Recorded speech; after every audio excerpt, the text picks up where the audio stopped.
All of us know that fundraising has gotten a lot harder in the last few years. We've blamed this on the recession, on natural disasters, on all kinds of things. But the reason why it's gotten harder is because of tax cuts. Because public libraries, fire departments, public parks, public schools, public health departments are all having to raise money from foundations, corporations, and individuals. And there's not enough money in those sources to fund everything that they used to fund, plus all the things that used to be paid for by taxes. Nonprofits have reacted to this by doing more and more with less and less. This is not working out. So we think the first step is for all of us to begin to understand how taxes work. And you know what? It's not that complicated. It's very values-based. You have a lot more opinions than you realize. Putting all of our power together as a not-for-profit sector, we can really make a difference. And we invite you to join us in that.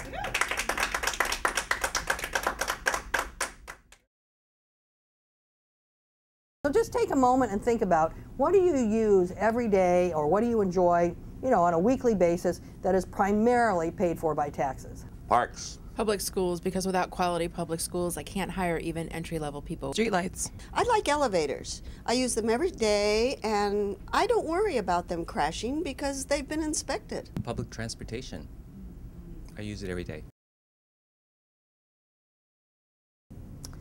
A lot of us may think, I can't understand tax policy, it's too complicated. But when we were doing research for this project, we discovered many economists who said, I can tell you exactly how vibrant the arts and culture scene is going to be, how good the schools are going to be, what are the qualities of the roads, just by looking at a community's tax structure.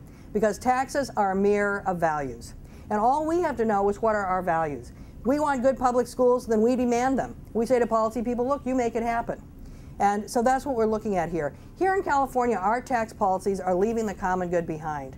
So you might be wondering, what can I do? I work for a nonprofit, I have too much to do, and so on. But an interesting thing is to look at how many people work for nonprofits. Here in California, 1.3 million people, 10% of the workforce. In the United States as a whole, nonprofits, if we were a single industry, would be our nation's largest industry. We need to pull together and aggregate our power and demand a tax structure that gives us the communities that we want. And nonprofits are absolutely positioned to do that. So some of you are probably wondering, well, what are the solutions? And you know what? There are revenue solutions. We could enact them right away and begin to balance our budget. And they wouldn't cost most people any more money. But rather than me tell you what they are, let's play a game. How many of you have ever played Family Feud? All right, so we're going to play California Feud, and we're going to have a chance to look at some revenue solutions. So, first question. There are how many states that tax oil companies for drilling in the ground? Okay, Shiva, how many? 1. 1. Okay, what is your thought? 10. 10, you're both wrong. Okay, the answer is 21. There are 22 states that produce oil, 21 of them have an oil severance tax. California is the only state without one. If we had one, we could raise about $1 billion in revenue. Wow. Let's look at the second question. California could raise between $2 and $6 billion in property tax through what?